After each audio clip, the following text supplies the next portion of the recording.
अस्सलाम वालेकुम नाज़रीन, प्रोग्राम है इन फोकस और मैं हूं फाहद हुसैन। वैसे तो नाज़रीन सियासी जो चेस बोर्ड है उस पर बड़ी तेज़ी से डेवलपमेंट्स हो रही हैं, लेकिन आज मैं एक ऐसे मौजू के हवाले से बात करना चाहता हूं जो कि बुनियादी तौर पर हमारी जमहूरी निज़ाम के लिए बहुत ज़्यादा इंपॉर्टेंट है।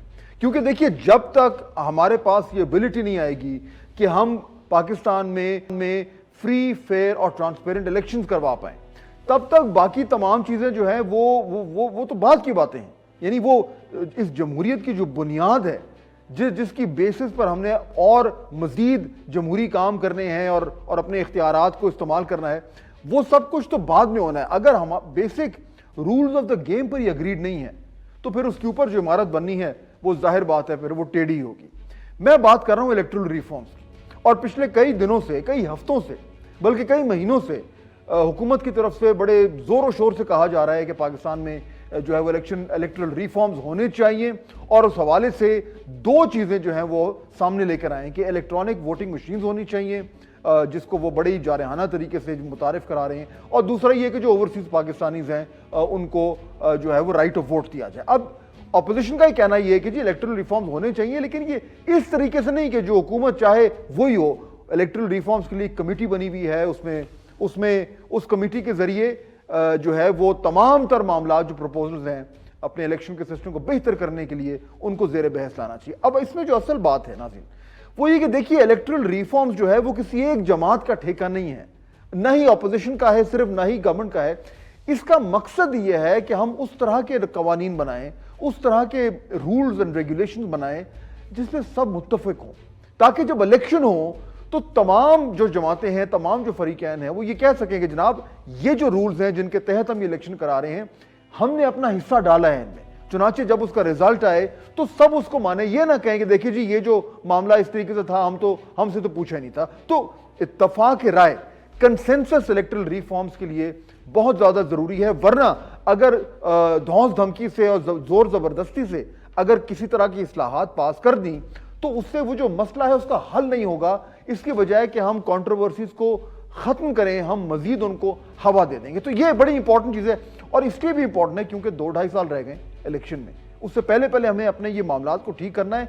अगर नाज़रीन नहीं किया, खुदा ना खास्ता, यानी खुदा ना खास्ता आप सोचें कि अगर ये नहीं हुआ और जो अगला इलेक्शन है 2023 का वो भी उस तरीके से मुतनाज़ा रहा जैसे कि 2018 का था और जो उससे पहले 2013 का था, तो फिर क्या 2023 से 2028 तक भी हम इसी तरह लड़ते मरते जो है वो अपनी जमहूरियत को आगे लेके चलेंगे? इसलिए क्रिटिकल है कि हम अपने जो इलेक्टरल रिफॉर्म्स हैं उनको, इस हवाले से FAFEN free and fair election network Pakistan का जो बहुत इलेक्टोरल सिस्टम्स के हवाले से इन्होंने बहुत काम किया। ये इदारा जो है बहुत अरसे से पाकिस्तान के इलेक्शंस को मॉनिटर कर रहा है और जनरली बड़ा जबरदस्त काम कर रहे हैं। इन्होंने एक रिपोर्ट शाया की है, मैं आज उसकी बुनियाद पे आज की डिस्कशन को आगे लेके चलूंगा। और फाफर ने यह कहा है कि देखिए, इलेक्टरल रिफॉर्म जहां पे बात हो रही है तो उसमें एक चीज बहुत जरूरी है जो कि ये रिकमेंड कर रहे हैं, वो है कि पाकिस्तान में प्रोपोर्शनल रिप्रेजेंटेशन जो सिस्टम है वो होना चाहिए। अच्छा, अब बहुत सारे लोग पाकिस्तान में ये नहीं जानते कि ये क्या चीज है। सीधी बात है, ये जो सिस्टम है ये बहुत सारे ममालिक में इस टाइम राइज है, और कहा ही जाता है कि इस वक्त जो पाकिस्तान में सिस्टम राइज है उससे ये बेहतर है। क्यों? क्योंकि पाकिस्तान में जो नाज़रीन इलेक्शन का सिस्टम है उसमें यह है कि अगर अज्यूम करते हैं कि 100 वोट हैं तो जिसको जो है वो 51 मिले वो जीत गया, तो जिसको 49 मिले वो 49 वोट जाया हो गए, उस तरीके से। लेकिन जो प्रोपोर्शनल रिप्रेजेंटेशन है उसमें हर वोट काउंट करता है। इसके अलावा इसमें और भी बहुत सारी चीजें हैं। यानी प्रोपोर्शनल रिप्रेजेंटेशन का मतलब है कि हम अपनी जमहूरी निज़ाम को और मुस्तहकम कर रहे हैं, हम अपने जो इलेक्टोरल सिस्टम है उसको मजीद मुस्तहकम कर रहे हैं। ये सिस्टम क्या है मैं इस पर बात करूंगा, लेकिन इससे पहले मैं 3 मेहमानों का तारुफ करा दूं जिनको मैंने आज दावत दी ताकि इन मामलों पर बात करें और वाकई में ये समझें। यानी जनरली नाज़रीन बड़ा ज़रूरी है कि हमें अपने ये इस्लाहात को लाना है, वरना ये जमहूरी निज़ाम कब तक इस तरह लंगड़ाता हुआ चलता रहेगा। मुझे डॉक्टर मुसद्दिक मलिक ज्वाइन कर रहे हैं, पाकिस्तान मुस्लिम लीग नून से उनका ताल्लुक है, सेनेटर हैं अपनी जमात के। जनाब दूसरे मेहमान हैं जनाब ओन अब्बास साहब, ये भी सेनेटर हैं, तहरीक इंसाफ रूलिंग पार्टी से उनका ताल्लुक है। और मेरे तीसरे मेहमान हैं जनाब मुदस्सिर रिजवी साहब, जो है सरबरा फैफन के वो इदारा जिसने ये रिपोर्ट लिखी है, जिसने प्रोपोर्शनल रिप्रेजेंटेशन के हवाले से सिफारिश की है कि इसको भी पार्लियामेंट को डिबेट करना चाहिए। आप तीनों का बहुत शुक्रिया। अच्छा, मैं पहले अगर आप इजाजत दें मुझे डॉक्टर मुसद्दिक मलिक और सेनेटर ओन अब्बास, मैं जरा मुदस्सिर रिजवी साहब से शुरू करता हूं। मुदस्सिर साहब, ये जो आपने जिक्र किया है, मैं पहले तो हम जरा प्रोग्राम के आगे चल के हम सारा जो रिफॉर्म्स इलेक्टोरल रिफॉर्म्स के मामलातन पे बात करते हैं। प्रोपोर्शनल रिप्रेजेंटेशन के हवाले से जो आपने जिक्र किया है और आपने ये सिफारिश की है कि पार्लियामेंट को उसको डिबेट करना चाहिए, बिल्कुल मुख्तसरन हमारे व्यूअर्स को ये बताइए कि प्रोपोर्शनल रिप्रेजेंटेशन सिस्टम में क्या बुनियादी फर्क है और क्यों आप रिकमेंड कर रहे हैं? देखिए, बुनियादी जो फ़र्क वो यही है कि हमारा जो अभी राइजुल जो प्रैक्टिसिंग सिस्टम है, first pass the post system, जितना आपने कहा, उसमें विनर टेक्स इट ऑल का प्रिंसिपल है। यानी 9 अगर लाख वोट पड़े हैं जीतने वाले को और 99,999 रनर अप को पड़े हैं, तो 9,99,000 वोट जो हैं किसी रिप्रेजेंटेशन में ट्रांसलेट नहीं होते और लाख वोट वाला सीट जीत जाता है। और जो 9,99,000 ये आपके जो 99,999 लोग निकले हैं, वोट डाला है, वो उसका कोई फायदा नहीं हुआ, उसकी कोई रिप्रेजेंटेशन नहीं आई। प्रोपोर्शनल रिप्रेजेंटेशन सिस्टम में जो सीटें मिलती हैं पार्टियों को, वो उस वोट के तनासुब से मिलती हैं जितने वो वोट लेते हैं। यानी अगर 2 सीटें हैं और 60% एक पार्टी को वोट मिला, एक पार्टी को 40% मिला है, तो ऐसा नहीं होगा वो 40% वाली पार्टी रिप्रेजेंट ही ना हो। अच्छा, हमारे यहाँ ये मसला मजीद कॉम्प्लिकेट होता जा रहा है, क्योंकि हमारी जो 2 पार्टी डेमोक्रेसी तो रही नहीं है, बहुत सारी पार्टियां लड़ रही हैं। उसकी वजह से ये डायरेक्टली अफेक्ट कर रहा है हमारी जमहूरियत की रिप्रेजेंटेटिवनेस पे। जो पार्लियामेंट इलेक्ट होती है और वो हुकूमतें इलेक्ट होती हैं, वो पॉपुलर वोट का तो बहुत कम परसेंटेज को रिप्रेजेंट कर रही होती हैं, और पॉपुलेशन पे लगा लें तो 8-9% से ज़्यादा पॉपुलेशन की रिप्रेजेंटेटिव हुकूमतें नहीं बन पाती। लिहाजा हम ये कह रहे हैं, हमारा सिर्फ प्रोपोर्शनेट रिप्रेजेंटेशन की बात नहीं कर रहे, हम ये कह रहे हैं कि इलेक्टोरल रिफॉर्म से पहले हमारे जो जमहूरियत के मसले मसाइल हैं उनकी तशख़ीस की जाए और उसके बाद सोल्यूशंस लाएं। ईवीएम या इस किस्म की जो मैकेनिक्स हैं इलेक्शंस की, उससे इलेक्शन की आउटकम की क्वालिटी कतई इंप्रूव नहीं होगी। इसी किस्म की अनरिप्रेजेंटेटिव के मसले रहेंगे, वोटर बहुत सारे रजिस्टर्ड नहीं है, उनके हल तलाश करने की जरूरत है। कॉन्स्टिट्यूंसीज की जो साइजेस हैं, वो कोई 2.5 लाख की कॉन्स्टिट्यूंसी है, कोई 12 लाख की कॉन्स्टिट्यूंसी है। ये बुनियादी पैसों का जो इस्तेमाल है उस पर बात होनी चाहिए। ये ईवीएम से खाली उसकी मैकेनिक्स तो शायद बेहतर हो जाए या ना हो, वो भी अभी एक बड़ा क्वेश्चन है, लेकिन हमारी जमहूरियत यकीनन मशीन लगाने से इम्प्रूव नहीं कर सकेगी। जी। अच्छा, इस पे जरा बात करते हैं। सेनेटर ओन अब्बास, अब ये जो आप सुन रहे थे, जो मुदस्सर साहब बात कर रहे हैं, और आपने वो रिपोर्ट भी देखी है जो इन्होंने अभी जारी किया, और उसमें यानी उसमें बहुत सारा फैक्ट्स एंड फिगर्स हैं, लेकिन एक इंपॉर्टेंट फिगर जो मेरी नज़रों से गुजरा वो ये कि जो 2018 के इलेक्शन हुए हैं, सेनेटर ओन अब्बास, इसमें 57% वोट ऐसा है जिसने ट्रांसलेट नहीं किया नुमाइंदगी में। यानी वो उस तरीके से टेक्निकली ज़ाया हुआ है कि 57%, 57% लोग जिन्होंने वोट दिया, उनका उस तरीके से वो जो है वो डायरेक्टली नहीं रिफ्लेक्ट कर रहा उन लोगों में जो जीते हैं। बेहतर करने की बात हो रही है प्रोपोर्शनल रिप्रेजेंटेशन। ये एक ऐसी चीज है ओन अब्बास साहब जिसपे सीरियसली आपकी जमात कंसिडर कर सकती है इसको? Thank you so much for having on the show. मैं इसको सियासत से बाला तौर पर अगर डिस्कस किया जाए, मैं पर्सनली बिलीव करता हूं कि जो पीआर का सिस्टम है वो एफटीपीटी का जो सिस्टम था, फर्स्ट पास पोस्ट जो था, उससे बहुत बेहतर है।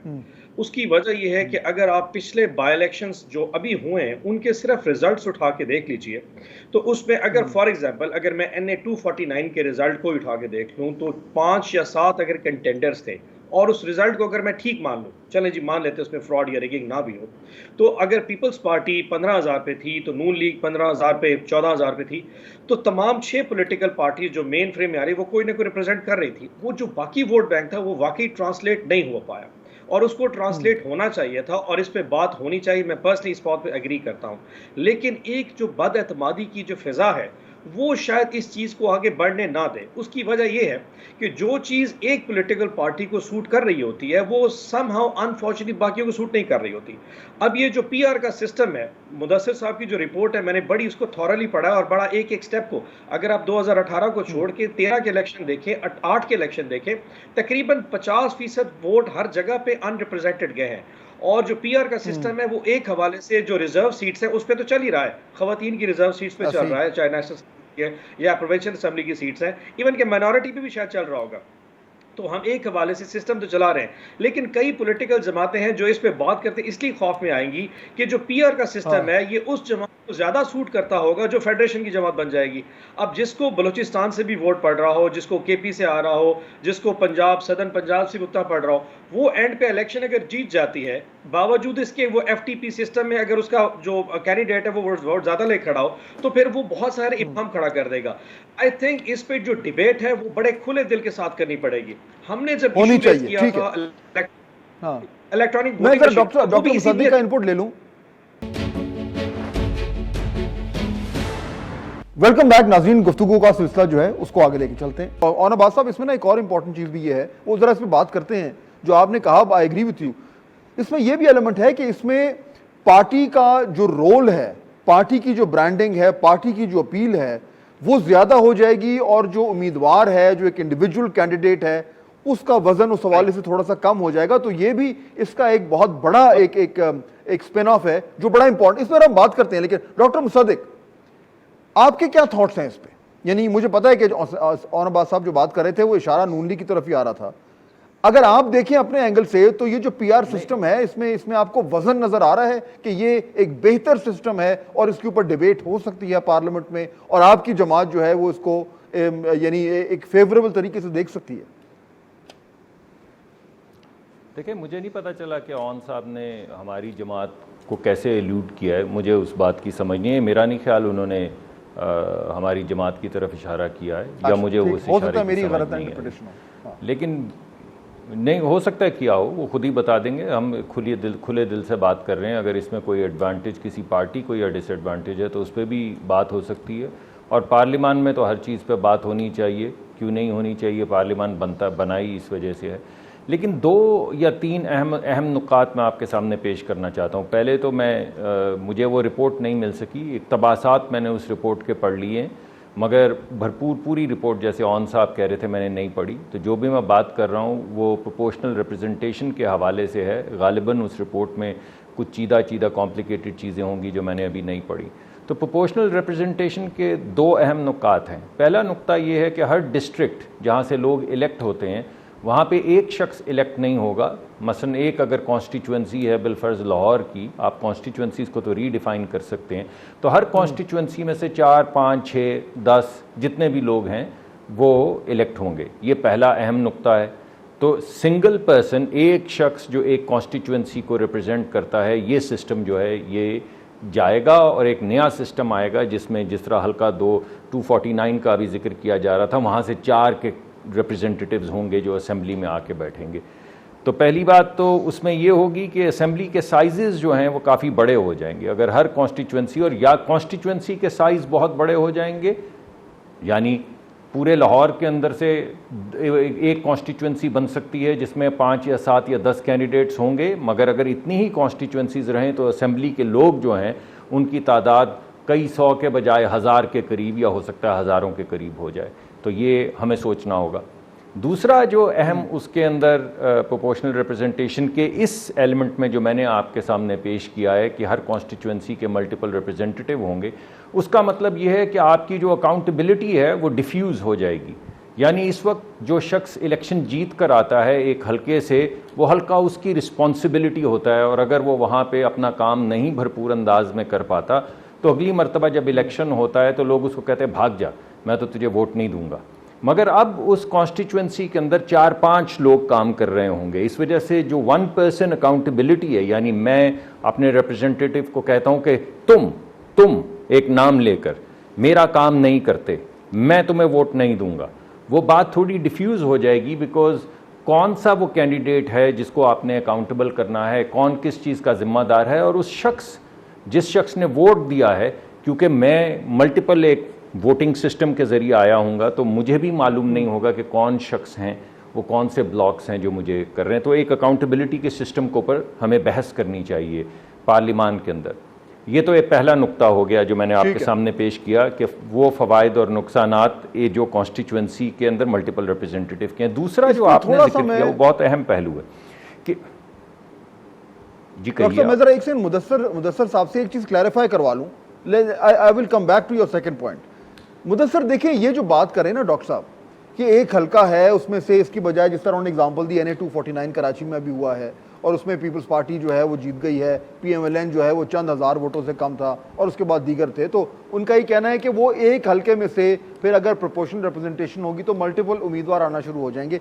ये देखिए, ये तो मानने वाली बात है कि PR सिस्टम थोड़ा सा ज़्यादा पेचीदा है, कॉम्प्लिकेटेड है, उतना सिंपल सादा नहीं है जितना कि मौजूदा निज़ाम है। लेकिन थोड़ा सा मुदस्सर क्लैरिफाई कर दें ताकि हम तीनों, डॉक्टर साहब भी और ऑन अब्बास साहब भी, हम एक ही फ्रेम में बात कर रहे हो। PR सिस्टम के बहुत सारे वेरिएशंस हैं, यानी जर्मनी में कुछ और है, फ्रांस में कुछ और है वगैरह।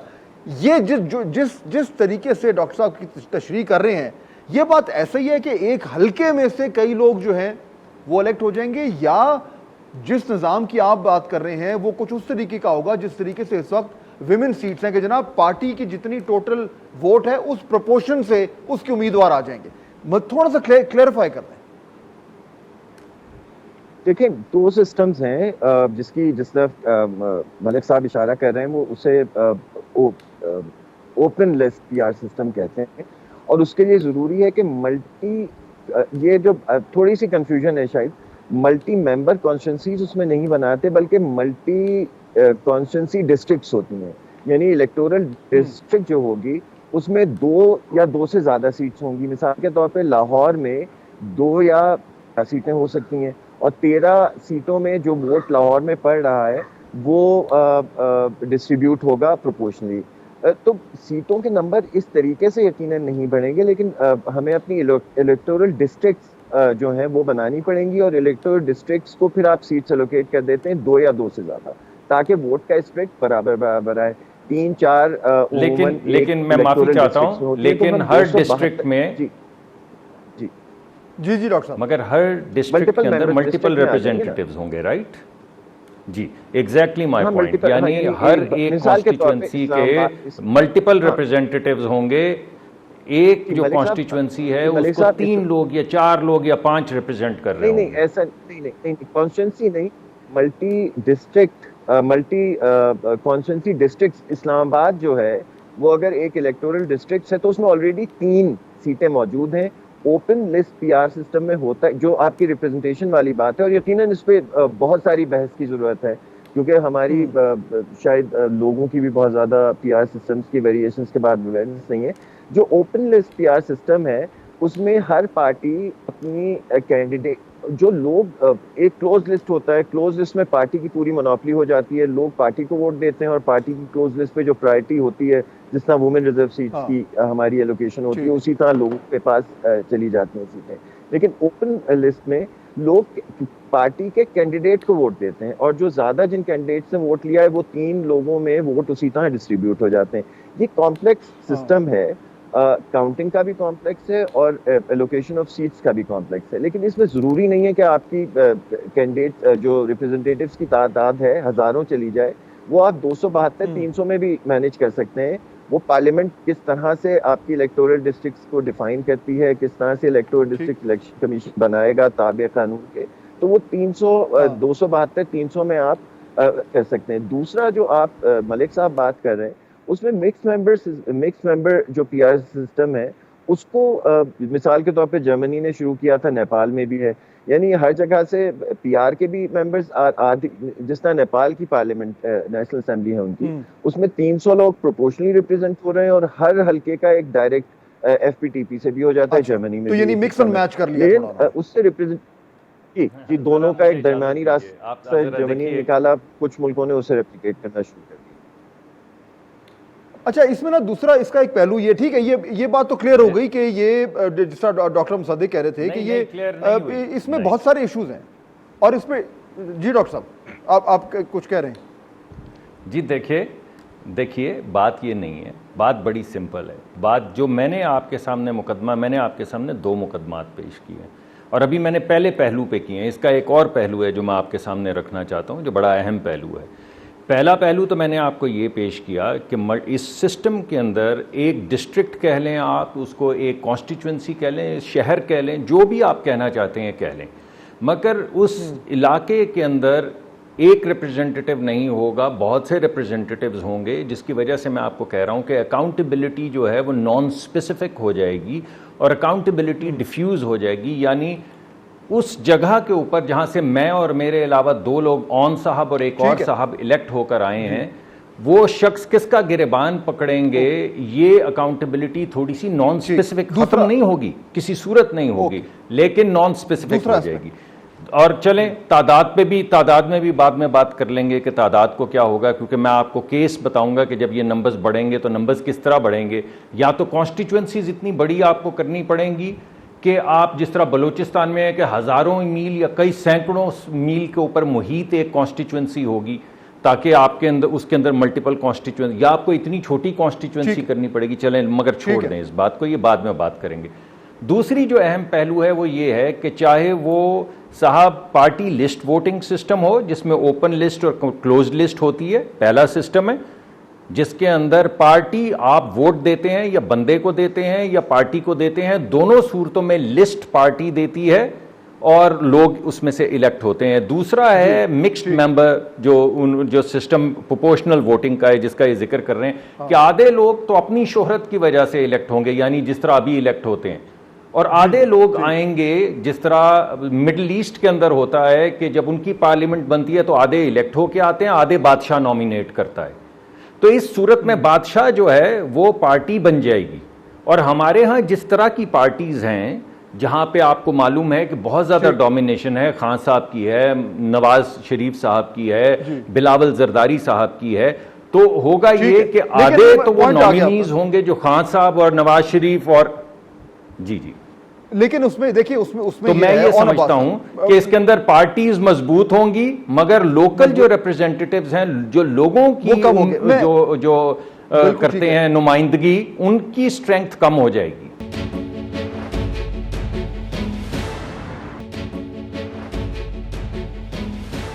हमारे यहाँ ये जो जिस तरीके से हल्के की सियासत होती है, आप और डॉक्टर साहब दोनों सेनेटर्स हैं, लेकिन जो हल्के की सियासत कर रहे हैं उनके ऊपर बार बार ये एक तनकीद होती है। हम सब करते हैं कि जनाब देखें वो फलाना तो इलेक्टेबल है, वो इलेक्टेबल की इजारादारी है, इलेक्टेबल इधर से उधर घूमते हैं। वो इलेक्टेबल क्यों है? वो इलेक्टेबल इसलिए है क्योंकि वो हल्के में उन्होंने एक इस तरह का उनका निज़ाम है, चाहे वो एक सियासी फैमिली से हैं या उनकी बरादरी है, जो कुछ भी है, उस हल्के में उनके पास वो एक एडवांटेज है जो उस हल्के में बहुत सारे और लोगों के पास नहीं है, जिसकी बुनियाद पे वो इलेक्टेबल बन जाते हैं।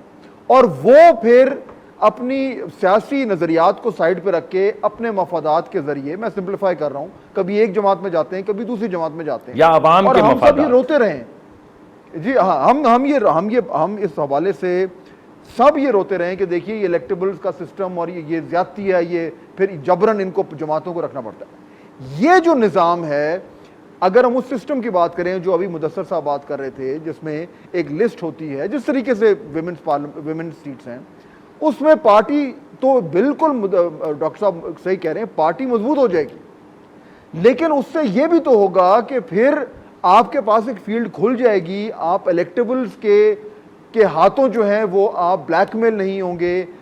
जो एक कैचमेंट एरिया है पाकिस्तान के नौजवानों के लिए, ख़वातीन के लिए, पढ़े लिखे लोगों के लिए, वो सब उस तरीके से ज़्यादा इन्वॉल्व हो सकते हैं। तो पार्टी का मजबूत होना, इलेक्टेबल्स का कमज़ोर होना, ये क्या इतनी बुरी बात है औनबाज साहब?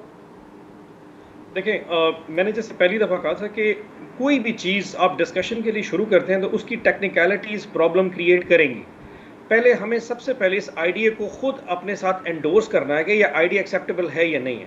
मेरे अंदाजे में, मतलब अभी पॉलिटिकल हमारे अपनी पार्टी के अंदर इसके ऊपर इतनी ज़्यादा डिटेल डिस्कशन नहीं है, लेकिन मेरी अपनी ज़ाती नादिस में मैं समझता हूँ कि ये अच्छी है। उसकी वजह यह है कि अगर आप 18 और 13 के इलेक्शन देखें तो इंडिपेंडेंट जो लोग हैं वो तकरीबन 15 से 20% उनका वोट था।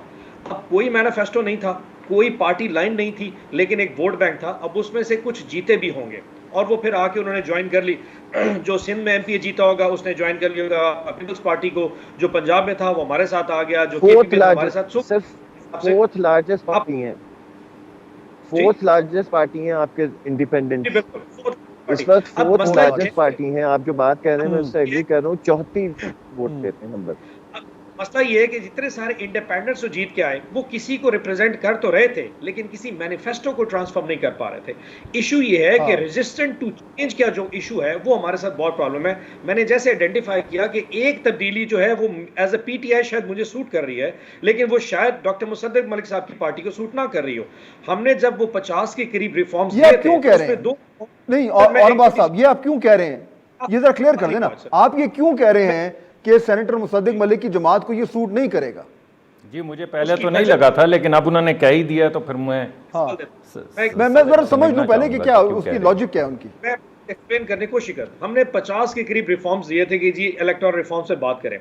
उनमें से 2 को चुन के ना बहुत ज्यादा उसको क्रिटिसाइज किया गया। उसमें एक तो चलो इलेक्ट्रॉनिक वोटिंग मशीन थी कि जो डायरेक्ट इलेक्ट्रॉनिक रिकॉर्डेड सिस्टम हम लेके आ रहे थे, जो कि इंटरनेट बेस्ड नहीं था और वो पाकिस्तान के सिस्टम में सूट करता था, एक तनकीद है निशान। अब दूसरा ओवरसीज पाकिस्तानी था।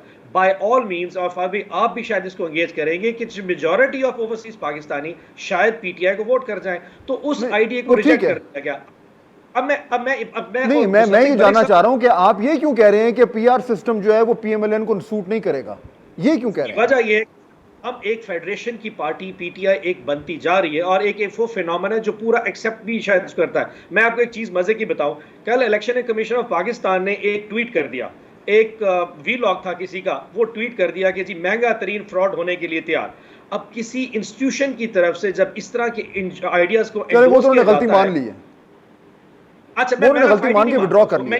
वो जो रेजिस्टेंट टू चेंज का जो कॉन्सेप्ट है वो पॉलिटिकल पार्टीज में ज्यादा इंस्टीट्यूशंस में भी है, वो खौफ में है कि यार ये लेना या नहीं लेना। बट मैं फील करता हूं जब पार्टी स्ट्रांग होगी, जब पार्टी की रिप्रेजेंटेशन स्ट्रांग होगी और वो एक सिलेक्शन के लोगों को लेके आएगी, आई थिंक वो एक बेहतर लीग होगी जो बेहतर तरीके से थोड़ा सा okay let's move on a bit. हमने पीआर पे बात कर ली, लेकिन अब इलेक्टोरल रिफॉर्म्स आपने छेड़ ही दिया, तो मैं इसी पे एक्चुअली आना चाह रहा था। मुदस्सर, फिर मैं डॉक्टर मुसद्दिक की तरफ जाता हूं। मुदस्सर साहब देखें, ये जो अप्रोच है, अब इशू ये है कि हम सब पीएमएलएन भी ये कह रही है, पीपल्स पार्टी भी ये कह रही है, पीटीआई भी कह रही है कि हमने इलेक्शन रिफॉर्म कराना है, लेकिन ये जो तरीकाकार है, जिस तरीके से पीटीआई ने कहा है कि जनाब इलेक्ट्रॉनिक वोटिंग मशीन्स होंगी और ओवरसीज पाकिस्तानीज होंगे, ये 2 बुनियादी चीजें, बस इन्हीं को हमने करना है। ये अप्रोच जिस तरीके से पाकिस्तान तहरीक इंसाफ इस मामले को आगे लेके चल रही है इलेक्टोरल रिफॉर्म्स के, मुदस्सर आप इतने अरसे से इलेक्शन को देख रहे हैं, does this inspire confidence in you कि ये ठीक है और इस तरीके से हो जाएगा? देखिए, ये जो हमने प्रेस स्टेटमेंट दी है उसमें हमने भी बड़ा वाज़ेह पे ये कहा है कि इलेक्शन रिफॉर्म में जल्दी की जरूरत नहीं है, और ये उजलत वाली रिफॉर्म्स कभी भी इलेक्शन के उजलत में नहीं होते। पिछली दफा जो 2013 के बाद कमेटी बनी थी एक, उसमें उसने कोई 3-4 साल काम किया, ऑल्दो उनका टाइम उन्हें कम फ्रेम दिया गया था, लेकिन 2-3 साल काम किया। उसमें जाहिद हामिद साहब उसे लीड कर रहे थे, प्रेसिडेंट साहब अलवी साहब ने बहुत क्लोजली उन रिफॉर्म्स पैकेज पे काम किया था। उनका एक इलेक्ट्रॉनिक बायोमेट्रिक के हवाले से डिसेंटिंग नोट था, लेकिन एक बड़े कंसल्टेटिव तरीके से वो रिफॉर्म्स तैयार हुए थे, और उनकी सिवाय वो जो बाद में वो तहरीक लब्बैक की वजह से कुछ हिकअप्स आ गए थे, लेकिन रिफॉर्म्स जनरली एक्सेप्टेबल थे। और मेरे ख्याल में उसी स्पिरिट की जरूरत है। अभी इलेक्शंस होने में बहुत टाइम पड़ा है, 2-2.5 साल अगर वक्त पे होते हैं तो इलेक्शंस 2 साल के बाद ही होने हैं। तो इसमें मेरे ख्याल में उजलत दिखाने की जरूरत नहीं है। उजलत से 2 चीजें हैं, एक तो इतने बड़े डिसीजंस ऑर्डिनेंसेस के जरिए करने की, वो भी इलेक्टोरल डिसीजन जिसमें जो सारे बुनियादी चीजें चेंज हो रही हैं, ऑर्डिनेंस से जरूरत नहीं है उसकी करने की। और दूसरा, अभी हमारे पास 2 इलेक्शंस का 2013 और 2018 के इलेक्शंस के बाद कम से कम इलेक्शन रिफॉर्म्स की एक एप्रिसिएशन तमाम पॉलिटिकल पार्टीज में आई है। उससे पहले तो इलेक्शन रिफॉर्म्स से बात ही नहीं होती थी। 2017 में एक खासा डिटेल में अमेंडमेंट आया, यूनिफिकेशन हो गई लॉ की। तो उस पर बिल्ड करने की जरूरत है कि तमाम पार्टियां, उनकी लीडरशिप और जितने भी उनके लीडरान हैं वो कम से कम इस बात पे तो आ गए हैं कि लेकिन ये करने को तैयार नहीं है ना मुदस्सर साहब, तो ये करने को तैयार ही। आप देख रहे हैं पार्लियामेंट में क्या हो रहा है, आप देख रहे हैं देखिए ये जिम्मेदारी ट्रेजरी की है कि अपोजिशन पार्टीज को साथ बिठाएं, लाएं, बात करें, और इसमें इस किस्म के जो प्रोसेस होते हैं खासकर इलेक्शन रिफॉर्म्स के, उसमें कुछ इम्पोर्टेंट पॉलिटिकल स्टेक होल्डर्स हैं जो असेंबलियों के बाहर हैं, जिनको शायद सीटें ना मिली हों, उनको भी शामिल करने की जरूरत है। अनलेस पॉपुलर इसकी एक कंसेंसस, नेशनल कंसेंसस डेवलप ना हो, तो अगले इलेक्शंस का रिजल्ट जो है वो कितना भी आप मशीन से करा लें, उसकी लेजिटिमेसी क्वेश्चन में आएगी। तो हमारे ख्याल में इसमें जल्दी की जरूरत नहीं है, ट्रेजरी को बड़े भाई वाला किरदार अदा करने की शायद जरूरत है। They should work on the political parties whether inside the parliament और आउटसाइड।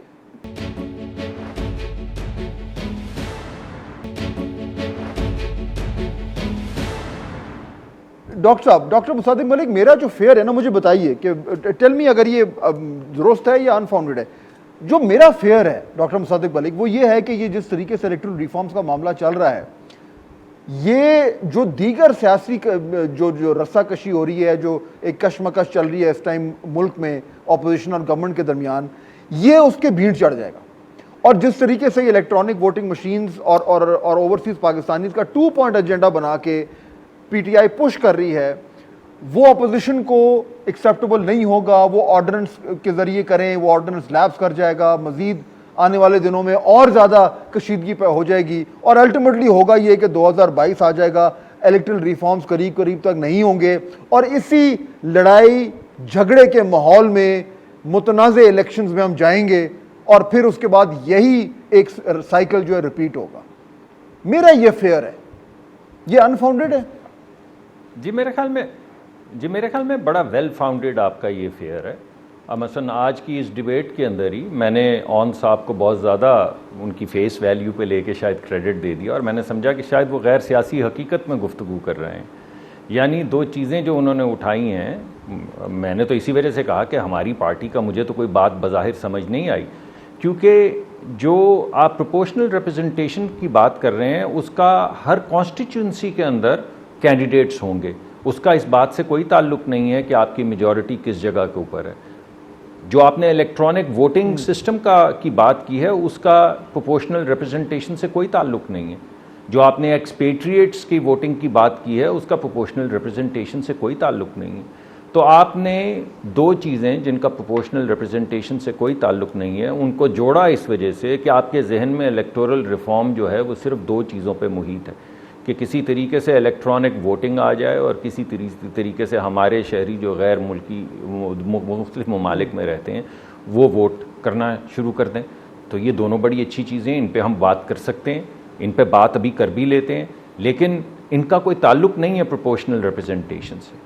प्रोपोर्शनल रिप्रेजेंटेशन के 2 अहम मुहर्रकात हैं जो मैं आपके सामने पेश कर चुका हूँ, और अगर आप सिंगल ट्रांसफरेबल वोट इस्तेमाल करें जैसे सेनेट में इस्तेमाल होता है, तो उसके लिए जो लेवल ऑफ लिटरेसी चाहिए कि लोग 10-15 लोगों को रैंक ऑर्डर कर सकें, वो लेवल ऑफ लिटरेसी पाकिस्तान में नहीं। पाकिस्तान की 50% आबादी जो है वो पढ़ लिख नहीं सकती, यानी फंक्शनली इलिटरेट है। उन्होंने वोट डालना है, वो इसी वजह से उनको तीर और बल्ले पे मोहर लगाते हैं जाके। मगर जब आप ये करें कि वो रैंक ऑर्डर करें, जो हमारे लिए प्रोविंशियल असेंबली में मुश्किल हो जाता है सिंगल ट्रांसफरेबल वोट के अंदर, तो आप सोचें कि आप एक ऐसी आबादी जो लिख नहीं सकती, पढ़ नहीं सकती, गिन नहीं सकती, उसको कह रहे हैं कि वो लोगों को रैंक ऑर्डर करें। मगर इसको छोड़ दें क्योंकि आप प्रोपोर्शनल रिप्रेजेंटेशन से आगे निकल गए। अब बात यह है कि जो आप इलेक्ट्रॉनिक वोटिंग की बात कर रहे हैं उसको ले लेते हैं। पहली बात उसमें यह कि दुनिया में 15 से कम ममालिक हैं पूरी दुनिया में जो इलेक्ट्रॉनिक वोटिंग करते हैं। उसमें एस्टोनिया, जिसकी कुल आबादी 1.2 या 1.3 मिलियन यानी 13-14 लाख है, सबसे कामयाब मुल्क है जहाँ पे 2 या 3 लाख वोट पड़ते हैं। उसके अलावा Germany, France, United kingdom, Ireland, ये तमाम ममालिक और 6-7 और मगरबी ममालिक हैं जिन्होंने इलेक्ट्रॉनिक वोटिंग ख़त्म कर दी है। ख़त्म इस वजह से कर दी है कि वहाँ पे वोट की इंटेग्रिटी के ऊपर सवालात उठें। इस वजह से 2 सवालात हैं अहम इलेक्ट्रॉनिक वोटिंग के। Number 1 integrity. पहले तो आपको सोचना है कि ऐसे ममालिक जहाँ पे टेक्नोलॉजी जो है वो ओमनी प्रेजेंट है, अगर उन ममालिक के अंदर भी इलेक्ट्रॉनिक वोटिंग नहीं आई तो एक सवाल तो उठता है ना कि फिर हमें लेकिन यही सारी बहस तो पार्लियामेंट में इंटेग्रिटी कैसे करनी। जी बात अब पार्लियामेंट की तरफ आ जाते हैं। मैं तो वैसे आपको टेक्निकल चीज़ें, जी हाँ, जो प्रोज एंड कॉन्स ये हैं सवाल ये कि भाई होना प्रॉब्लम चाहिए, हमारी अच्छी बात है, बुरी बात है, ये नहीं। देखिए मेरा कहने का मतलब जी, ये था प्रॉब्लम कि जब एक पार्लियामेंट का मकसद ही है कि दोनों लोग बैठे आपस में डिस्कस करें। मुझे भाई लग रहा है बात कि ये है- पीटीआई कह रही नहीं जी यही करना है हमने बस। जी देखिए बात यह है कि जिस तरह आज हुआ है इस प्रोग्राम में कि हम बात जो कर रहे हैं, और मैंने हकीकत में समझा कि ये गैर सियासी एक टेक्निकल एनालिसिस और अपनी अपनी इनपुट देने की बात होगी, मगर बात तो कुछ और निकली। मगर मुझे अब ये लगता है कि असेंबलियों में भी बिल्कुल यही होता है। दो चीज़ें असेंबली में होती हैं, जब तक ख़त्म नहीं होंगी तब तक बात आगे बढ़ानी मुश्किल होगी। मैं आपकी बात से एग्री कर रहा हूँ। एक मिनट सुनिए। सेनेटर ओनबास साहब, जब डॉक्टर तक बिल्कुल ये टाइम होता खत्म हो रहा है रहे, मेरे पास जी। जब तक ये जी डॉक्टर साहब मैं थोड़ा सा रिस्पॉन्ड कर दूं इस पे। मैंने अपनी दोनों जो गुफ्तगू की उस बहुत कोशिश की कि उसको पॉलिटिसाइज ना करूं, और मैंने ये बार बार उसमें क्लियर किया, और सिर्फ क्लियरेंस इस लेवल तक की थी कि ज़रूरी नहीं कि कोई चीज़ जो डिस्कस हो रही है वो तमाम पॉलिटिकल पार्टीज को सूट करे। और जिस किस्म का मिसट्रस्ट लेवल है गवर्नमेंट का और अपोजिशन की पॉलिटिकल पार्टीज का, और अपोजिशन के दरमियान तमाम अपोजिशन पॉलिटिकल पार्टीज का, ये वो लेवल है जहां पे हर एक स्टेप जो पॉजिटिव भी लिया जाएगा उसको शायद तनकीद की निगाह से या शक की निगाह से देखा जाएगा। अब ये जो पीआर सिस्टम है इसकी थोड़ी सी जो वाइब्स हैं वो प्रेसिडेंशियल सिस्टम से थोड़ा सा वाइब्स मिलती हैं, हम उसको माने या ना माने, क्योंकि ये पॉलिटिकल सिस्टम को रिप्रेजेंट करता है और जो इंडिविजुअल सिस्टम है उसको जो है थोड़ा नलिफाई करता है। तो मेरा पॉइंट ऑफ व्यू था कि हम इस पे बात करने को तैयार हैं, शायद नून लीग या पीपल्स पार्टी या बाकी ऑपोजिशन पार्टीज इस पे बात करने को तैयार ना हो, और फिर मैंने उसका जो बेस इशारा किया था। लेकिन वो आपका प्रेमिस है ना, वो आपका प्रेमिस है, वो उसको रिजेक्ट कर रहे हैं। आपका प्रेमिस ये है कि पीटीआई सिर्फ वाहिद फेडरल पार्टी है और दीगर जमातें नहीं है, ये प्रेमिस तो वो रिजेक्ट कर रहे हैं। मेरा सिर्फ पॉइंट है कि 50 पॉलिटिकल रिफॉर्म्स में से सिर्फ 2 को सिंगल आउट कर लिया गया, हत्ता कि जो बाकी 48 के करीब रिफॉर्म्स की बात की रही थी वो बड़े नॉर्मल थे कि सेनेट में शो ऑफ हैंड कर दें जी, आप जो आपकी जो पॉलिटिकल पार्टीज में उस पर खवातीन को मुतनासिब नुमाइंदगी दे दें, आपकी जो इलेक्टोरल लिस्ट है उसका जो नंबर है वो आईडी कार्ड से रिलेट कर दें कि आपका जो नंबर है इलेक्टोरल वोट का वो आईडी कार्ड वाला नंबर हो, आपकी वोटर लिस्ट है। बहस होनी चाहिए ना मकसद ये था। पाकिस्तान तहरीक इंसाफ जहां पे प्रॉब्लम करी है, जो मुदस्सर साहब कह रहे थे वो बात ठीक कर रहे हैं कि जो गवर्नमेंट है उसको इनिशिएटिव लेना पड़ता है एक बड़े भाई की तरह। आप लोग ये कर रहे हैं, आप कह रहे हैं जनाब ये करना है, सिर्फ यही करना है। हम कह रहे हैं कि इस तरह होना है तो इस तरह ही होना है। इस तरह तो नहीं होते ना। रिफॉर्म का मकसद तो ये कि आप ऑपोजिशन से कहें कि हमारे ख्याल में ये रिफॉर्म है, आप अपने तजावीज़ लेके आए, हम बैठते हैं, बहस करते हैं, कोशिश करते हैं कि कोई इत्तेफाक राय पैदा हो। अगर नहीं हो रहा तो फिर मजीद बहस। यहां तो प्रॉब्लम अप्रोच का हो रहा है, ये इशू है। फाइनल वर्ड फिर मैं मुदस्सिर साहब की तरफ जाऊंगा। ऑन साहब जी सर, मैं सर बात हुई, मेरा पॉइंट शायद मैं क्लियर नहीं कर पाया, मैं दोबारा कह रहा हूं, मैंने शायद ऑफेंड कर दिया डॉक्टर मुसद्दिक मलिक को। अब जो आखिरी दफा जो 4 पॉलिटिकल मीटिंग रिफॉर्म्स के हवाले से, आप यकीन जानिए कि मैं जब 2 महीने से रिफॉर्म से बात कर रहा हूं, अभी तक ऑपोजिशन उस रिफॉर्म्स की कमेटी में बैठने को तैयार नहीं है। अब किसी एक रिफॉर्म पे बात करने को तैयार, मैं जैसे कहा, और एक चीज थोड़ा सा और क्लियर कर लूं सर, पीआर सिस्टम की चले, मेरे पास टाइम खत्म हो गया जी। ओके, मैं सॉरी, मैं बताया खुदा। मुदस्सर फाइनल वर्ड दे दें। Mudassar just final word briefly. ये प्रॉब्लम माहौल का है, प्रॉब्लम नीयत का है। हमने सिविलियन और पार्लियामेंट जी मैं यही कह रहा हूं कि अगर हमने सिविलियन और पार्लियामेंट्री सुप्रीमेसी की बात करनी है, और जिसमें उसके लिए जरूरी है आपके पास एक बहुत ही स्ट्रॉन्ग रिप्रेजेंटेटिव पार्लियामेंट हो और एक बहुत स्ट्रॉन्ग रिप्रेजेंटेटिव गवर्नमेंट हो। ये 17% रजिस्टर्ड वोट 17% रजिस्टर्ड वोट लेकर हुकूमतें जो बन रही हैं, जो कि 8-9% पॉपुलेशन को रिप्रेजेंट करती हैं, इससे ना आपकी पार्लियामेंट स्ट्रांग होगी ना हुकूमतें स्ट्रांग होंगी। प्रोपोर्शनल रिप्रेजेंटेशन सिस्टम से आप अपनी पार्लियामेंट्री की रिप्रेजेंटेटिवनेस भी बढ़ा सकते हैं और हुकूमतों की रिप्रेजेंटेटिवनेस भी बढ़ा सकते हैं। और इसीलिए इतनी अशद जरूरत है कि हम संजीदगी और इलेक्शन की इस्लाहात का जो मामला है उसको निपटाएं। मैं तीनों मेहमानों का शुक्रिया अदा करना चाहूंगा। आपसे मुलाकात होगी नेक्स्ट वीक। अल्लाह हाफ़िज़।